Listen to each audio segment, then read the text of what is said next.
Mua puhutteli kun laulettiin ekas kokouksessa semmonen laulu, kun mä luulin kaikki on aivan turhaa, ja varsinkin semmonen yksi lause siinä oli semmonen, että mä muistan vuodet nuo teillä synnin, kuinka usein tuska täytti sydämen. Ja se on niinku täydellinen kuvaus siitä, millainen mun elämä oli ennen, kun mä tulin uskoon. Mä oon ollut 3,5 vuotta uskossa ja elin 22 vuotta ilman Jumalaa. Ja siihen mahtuu, ystävät, aika paljon kaikkea. Varmaan täällä on, moni tietää, millaista se syntilätäkös eläminen voi olla.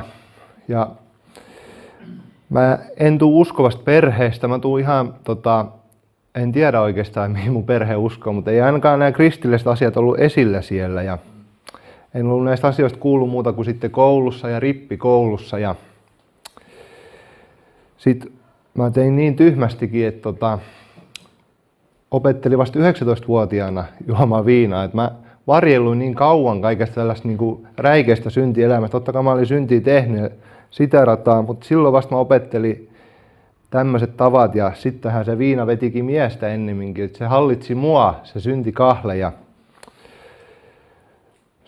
se 3 vuotta, mitä mä olin sen synnin orja, niin se oli ihan kauheata aikaa, vaikka mä luulin, että se oli mun elämän parasta aikaa.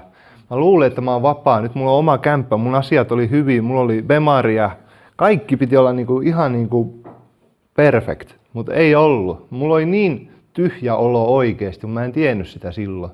Tai tiesin mä, jos mä olisin ollut rehellinen itselleen, monet baari-illat mä tulin kotiin ja mä itkin sitä yksinäisyyttä, sitä tyhjyyttä. Silloin kun kukaan muu ei nähnyt, paitsi Jeesus, joka olisi niin paljon halunnut auttaa mua siinäkin hetkessä, mutta kun mä en kääntynyt hänen puoleensa, ei hän mua auttanut siinä kohtaa. Mutta sitten tuli päivien joukossa, kun mä tapasin tällaisen maailman ihanimman naisen, Jonnan. Jonnan tapasin siinä ja se oli just sitä mun pahinta aikaa, kun mä olin riettauden lätäkössä oikein. Ja hän sitten alkoi kertomaan mulle tämmöisestä Jeesuksesta. Hän on helluntaikodin lapsi. Hän on ollut, niin kauan kuin hän muistaa, hän on ollut elävässä uskossa. Hän kertoi, että on tämmöinen Jeesus, joka tahtoisi pelastaa mut ikuiselta kadotukselta. Ja ei ole mikään asia kiinnostanut niin vähän mua silloin, kun että olisi tämmöinen Jeesus, joka haluaisi mut pelastaa. Mä en voinut vähempää kiinnostaa. Että nämä taivasasiat, mulla on en mä tällaista tarvitse. Mulla oli hyvin massia, oli hyvät autot ja asunnot. Mihin mä tarviin Jeesusta? Mutta hän sinnikkäästi rukoili mun puolesta ja näytti noit Lindrusin Timonkin saarnoja. Miettikää, että semmoisetkaan suolapalat ei puhutellut mua mitenkään, kuin paatunut ihminen on voinut oikeasti olla. Ja ei mulla sit ei se oikein vaikuttanut mitenkään, vaikka mulle kerrottiin näitä asioita ja sillä tavalla. Mutta tuli päivä, kun hän pyysi, että mennään seurakuntaan. Vai no joo, ihan sama, mennään vaan. Että mä tykkäsin niin paljon hänet, että mä halusin sit miellyttää. Ja mentiin sitten seurakuntaan ja mä luulen, että me mennään kirkkoon, koska en mä edes tiennyt, että voi olla semmoinen NS-normirakennus, niin kuin tämäkin on, ihan normirakennus. Mä luulen, että me mennään sellaiseen oikein hulppeeseen kirkkoon. Mentiin sitten tällaiseen niin vaatimattomaan paikkaan ja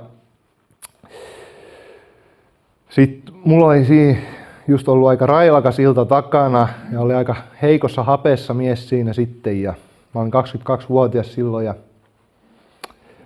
tuli ensimmäinen hengellinen laulu. Ja mä parahdan sellaiseen hillittömään itkuun ja synnin tuntoon, etten ole ennen semmoista kokenut.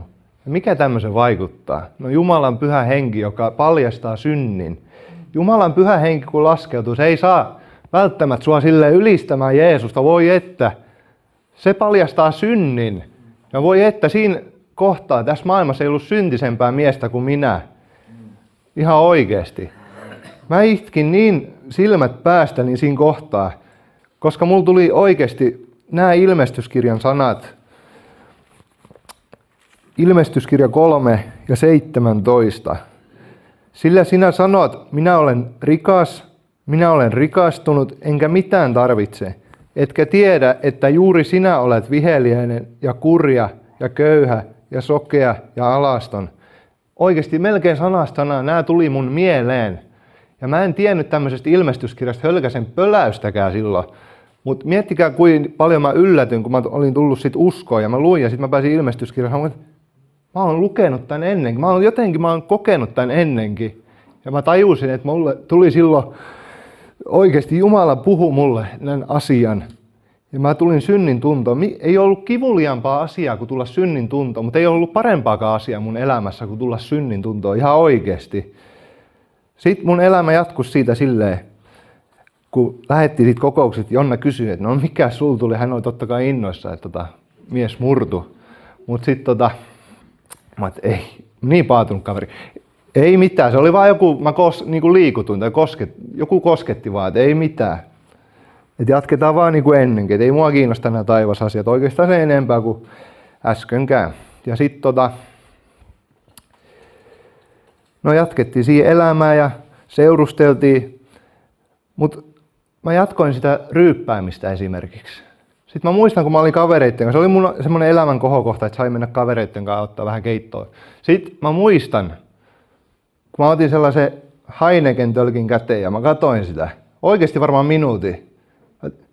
Tää pilaa mun elämän. Mä en halua tehdä tätä. Mä en saa tästä yhtään mitään. Ja mikä tällaisen sydämen muutoksen vaikuttaa muuta kuin Jumala?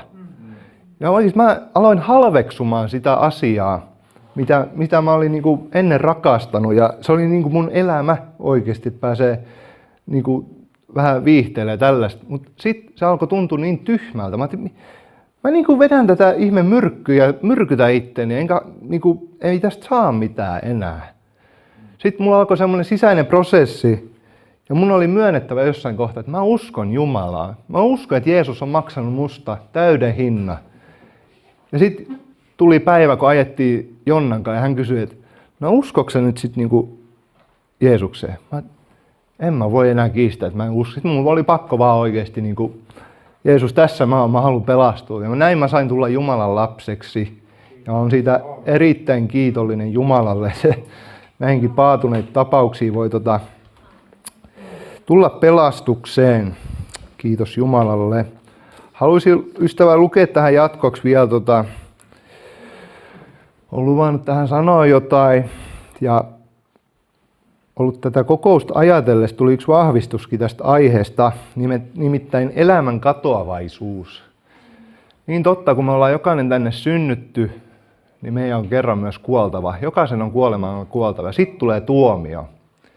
Ja ystävä, jos sä et ole Jeesuksen oma tänään, se on kauhea tuomio. Ikuinen ero Jumalasta, mutta se on just se, mitä sä oot tilannut. Sä oot halunnut elää tämän koko elämän ilman Jumalaa, niin sä oot koko ikuisuudenkin viettää ilman Jumalaa. Se on just se, mitä sä haluat oikeasti, vaikka se nyt kuulostaa aika törkeältä, mutta näin se vaan on. Mutta jos sä oot turvannut Jeesukseen, sä saat olla ikuisesti hänen kanssaan. Hän on meidän kanssa taivaassa ja saadaan olla siellä hänen kanssaan. Psalmista 39 ja siitä vitosjakeesta muutama luku eteenpäin Jeesuksen nimessä. Herra, opeta minua ajattelemaan loppuani ja mikä minun päivieni mitta on, että ymmärtäisin, kuinka katoavainen minä olen. Katso, kämmenen leveydeksi sinä teit minun päiväni, ja minun elämäni on sinun edessäsi niin kuin ei mitään. Vain tuulen henkäys ovat kaikki ihmiset, kuinka lujina seisokootkin sela. Varjona vain ihminen vaeltaa, turhaan vain he touhuavat, kokoavat, eivätkä tiedä, kuka ne saa. Ja nyt, mitä minä odotan, Herra, sinun minä panen toivoni. Aamen. Jos sä, ystävä, elät tänä päivänä ilman Jumalaa, etkä halua olla missään yhteydessä, kaikki on turha. Sä kuolet, käärin liinoissa ei ole taskuja. Kaikki se, mitä jää, se vaan jää tänne. Sä et voi viedä mitään muuta kuin sun syntiset kädet Jumala eteen. Ja luuleeko, että pyhä ja vanhurskas Jumala kattelee sun syntejä läpi sormien? Kun tässä ajassa sä et saa anteeksi edes parkkisakkoa, ilman että sun täytyy maksaa siitä.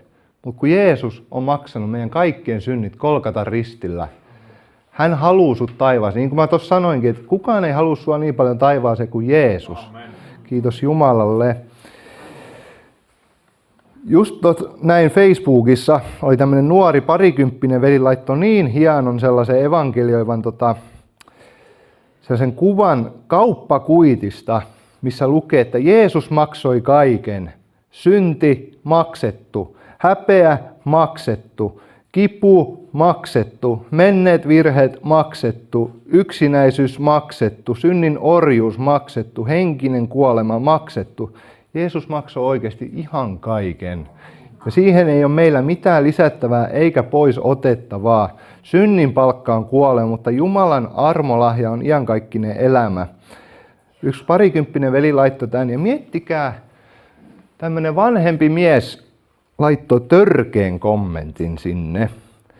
Hän laittoi niin ajattelemattomasti, mä luen sen nyt tässä, se kuuluu näin. Nuorella miehellä on synkkä kauppakuitti. Sun iässä varmasti tärkeitä ovat onnellisuus, terveys, syntymä, tasapainoinen parisuhde, ystävyys, yms. Ei sitä tuomiopäivää kannata odottaa. Kannattaa elää ja olla. Miettikää. Nuori mies on löytänyt Jeesuksen omaa elämää ja hän on valmis hetkenä minä hyvänsä kuolemaan tämän sanoman tähden ja hän on valmis taivaaseen. Eikä tämä mies vissiin tajua, että meillä on lähtö, se ei katso ikään, koska me lähdetään tästä maailmasta. Meille voi tulla ikuisuus siitä, kun me lähdetään tästä ovesta ulos ja jäädään auton alta ja ammutaan päähän. Ihan oikeasti tämä nuori mies oli tehnyt niin oikein, että hän oli ajatellut, mikä on hänen päiviensä mitta. Amen. Ja sitten tämä vanha mies tulee, sä oot nuori, sun pitäisi elää ja olla. Tämä on sellaista käärmeen sihinää, mitä itsellekin voi joskus aikaojen tulla, että hei, mä oon nuori, mun pitäisi ottaa elämästä irti. Mutta kyllä tämä mies, kun luetteli nämä jutut, että onnellisuus, terveys, syntymä ja ne, eikö Jeesus anna nämä kaiken? Eikö anna? Amen. Niin on suuri voitto yhdessä jumalisuus. Miten se menee? Joo, just näin. Se menee näin. Se on mun mielestä se on ihan täydellinen kohta. Niin on suuri voitto tyytyväisyys yhdessä jumalisuuden kanssa. Juurikin näin. Ja kun mä oon saanut Jeesuksen elämän, multa ei ole puuttunut enää yhtään mitään. Ei kerta kaikkea. Meni bemarit, meni asunnot, kaikki, muutama kaverikin. Multa ei ole puuttunut yhtään. Hän on antanut niin paljon. Hän on antanut mun synnit anteeksi. Ja mä en halua elää enää ainoastaan tätä maailmaa varten, vaan mä haluan elää, että mä pääsen kerran Jeesuksen luo taivaaseen. Siellä se elämä alkaa. Ja haluan rohkaista jokaista tarttumaan kiinni iankaikkiseen elämään. Aamen. Aamen.